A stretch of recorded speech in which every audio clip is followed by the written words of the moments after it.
A large open area lay ahead of me, closed off by a tall bamboo fence. There was also a small area off to the side for more delicate washing. Aha. Sighing to myself, I began to tidy up the place a little, removing sharp objects and small obstacles from the drunken woman might injure herself with, and waited. 5 minutes went by before I heard the door open and close, followed by the gentle slosh of someone stepping into the water of the hot spring. Ah, the water's great. Hurry up and get in. Those scenes. Whatever happened to attack? I turned around, expecting her to be standing in the water with her clothes on. However, the sight was awaited me was far from what I would have expected from Dave. Really? After everything that's happened? She's only in a towel, for I am shocked. Slap me and make sure that I am not living in a dream. Fucking hell.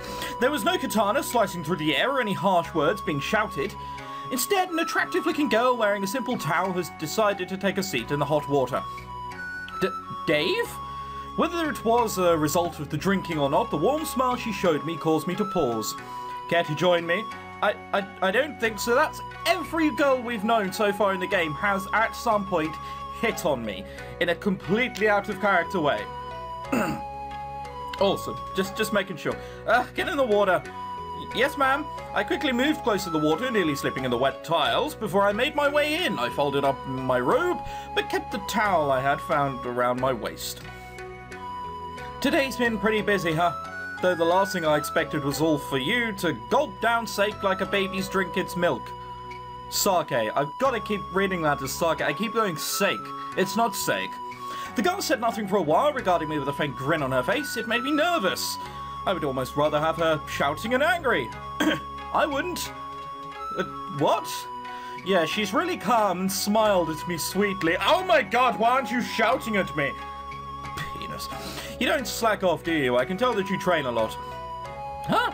Briefly caught off guard by her comment, I quickly gathered my thoughts and nodded in return. Well, I practice judo. They don't know what that is. It's natural for me to train my body a lot. I'm sure the same can be said of you, Dave. I mean, you look, rather feminine, but I could tell you knew how to handle a sword. If you know what I mean. That shows diligence and talent, but above all, experience. You started young, didn't you? What? If you know how to handle a sword, it means it's experience. Well done, you! Fetch this boy a magnifying glass, for we have a new Sherlock here. Jesus. I did. She leaned back against the rocks and let out a sigh. It took me a long time to become competent with a blade, days and nights of endless training, regardless of wind and weather, all in order to toughen myself up to make myself strong enough. That worked, didn't it? It is horrible knowing nothing about your early life. I just turned up here in rags. The guards found me in the woods one day while on patrol, starving and dirty. Of course they did. I don't think anyone knows anything about their childhood other than that one guard. The elder probably doesn't, although that's probably dementia. The previous village elder took pity on me and took me in. Everything went well for a while. Narumi's father took me in, treated me like one of their own. Then everything fell apart, seeing the village that had taken me in, fed me, clothed me, given me shelter, suffering at the hands of spirits. I couldn't take it. There's an incredible lack of guards in this village. One person thought that. I suppose you'd have to be insane to go, I've seen the powers they have, but fuck it, I'll fight anyway. As she spoke, she let out another sigh, seeing the alcohol was making her a bit more talkative than usual, which wasn't a bad thing. I just hoped I wouldn't end up paying for it once she had sobered up. After that, I felt like I had to do something. I couldn't just sit by while everything fell apart around me. The village was devastated by the fires on that day. I pleaded with former chief of the guard to train me, to make me stronger. I wanted to protect the village, to protect Narumi at any cost. See, said this before, considering how you're talking, it's just like, yes, and I needed to take revenge and become stronger and really do my deeds of godliness. And then she's just sitting there going, smiles, faint smiles. He eventually agreed, but told me that I would need to strengthen my resolve first. A lesson he clearly didn't teach to the other one. And that's why you became a, you could say it, a Dave? I don't know what Dave means, but the tyrant part isn't far off. I didn't want to drive everyone away, at least of all Narumi. But I had to, in order to not feel the pain of loss again. Yes, I will become stronger so it doesn't happen again. But if it does, I will now start hating everyone. Like, that's some flawed logic right there. Spirits haven't been our only problem. Bandits, beasts, and the weather. There's not much you can do against the weather. I'm going to be completely honest here. You throw your katana at a bandit or a beast or one of those many things, and they'll probably die. Or, you know, at least get distracted or hurt or grazed or whatever. Throwing your katana at the weather is not going to do much, is it? And what do you do with it, Sonny? Damn you, son! The village needed protecting from all of it. It became a purpose, and it made me distance myself from everyone else. The weather. The village needed protecting from all of it. The weather. I guess that explains why you've been acting like that around Machiko and Mayako. That's right, although I am beginning to think that perhaps we can coexist. You fucking came around quickly! 24 hours ago and you were like, right, fucking kill him, fucking smack their heads insane! Now, we can probably coexist. Like, why not?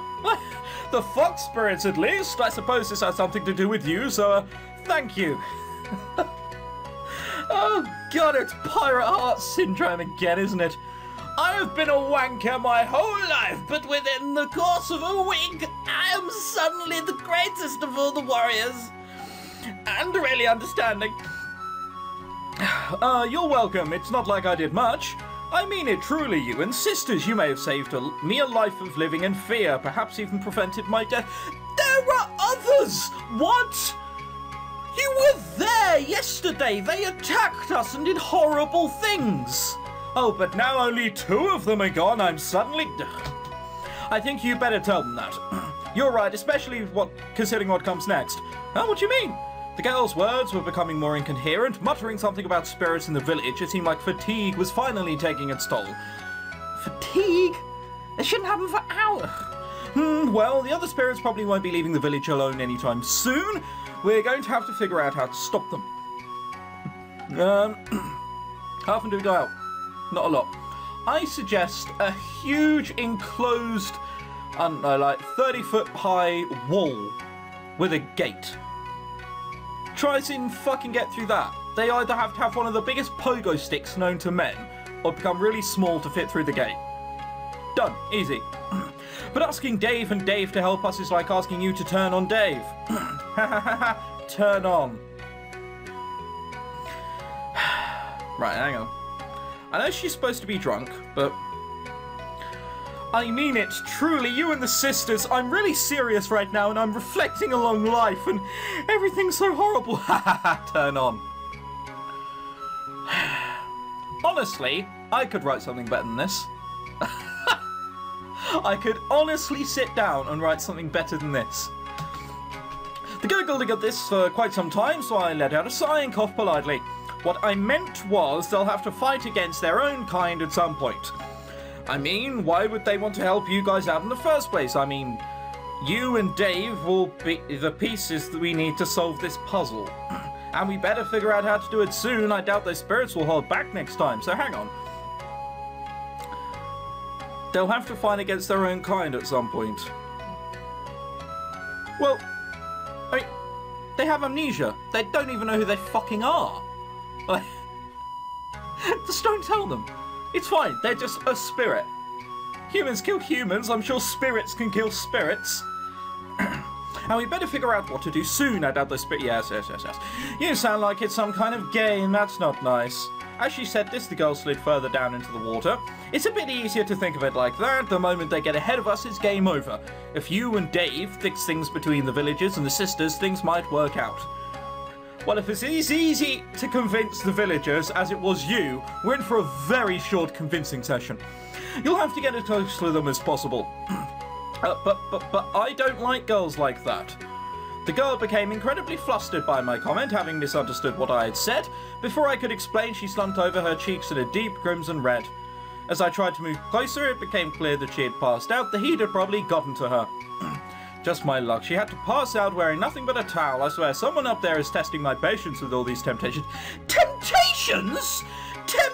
temptations. It's not like she's gone naked and gone, come on then, big boy. No, you'd have to rape her. Temptations. Jesus Christ.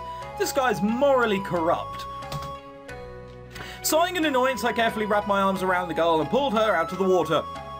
Realising that leaving here would be a bad idea, I thought about what to do when Narumi came barging in. Dave, I heard you were in here. I managed to... Whoa, what's going on here? What do you think's going on? She's not just standing there motionless for no apparent reason, you prick. It's not what you think. The great captain couldn't handle the heat. Could you take over here? Sure, that's what happens. I believe you, you stud. We're in the middle of literally a war. I'm sure. I believe you, you stud. What could have happened? She's passed out. The only way I'm a stud is if I started putting Rehypnol in her drink. Whatever. Come on, I'll take her. I'll make sure she gets a good night rest. But if you did stuff to her while she was drunk, she's going to kick your ass. She wouldn't remember. She's drunk. I shall refrain from provoking her wrath. The last thing I need is a hungover samurai trying to turn me into a shish kebab. They don't know what a shish kebab is. I motioned for Narumi to come over. You should get some rest too, Dave. You should probably keep an eye on Dave. She's a little restless right now. Oh, for fuck's sake. It's not another girl we're going to have to attend to in, like, bed while she's drunk, is it? Leave it to me. She'll be in good hands. There's a joke in there somewhere. And with those words, I left Narumi to take care of the passed-out captain. I quickly changed into the robes I had borrowed and made my way back to the main hall. As expected, I found Machiko curled up on the floor. Thankfully, it looked like she had made her way to Mako and was cuddled up next to her. The two girls looked adorable, and their cute mumblings only made it all the more enjoyable to watch. Oh my god, I'm having Autumn Journey flashbacks. At least they've lived together their whole life, not a fucking week. I considered waking them up so we could return to the mansion, but the sound of my name interrupted my train of thoughts. Walking into the garden, beyond the room onto the wooden deck, I found the village elder sitting on the grass looking up at the stars. Young man, are the stars here as beautiful in your world? We live on the same earth, but it doesn't matter. I walked over to him and lay down flat on the grass, finally allowing myself a rest. I looked up in the night sky and smiled. Are they going to show stars? Are they? Fuck! Let's just put another black background in, because fuck's sake, we're not going to bother drawing one.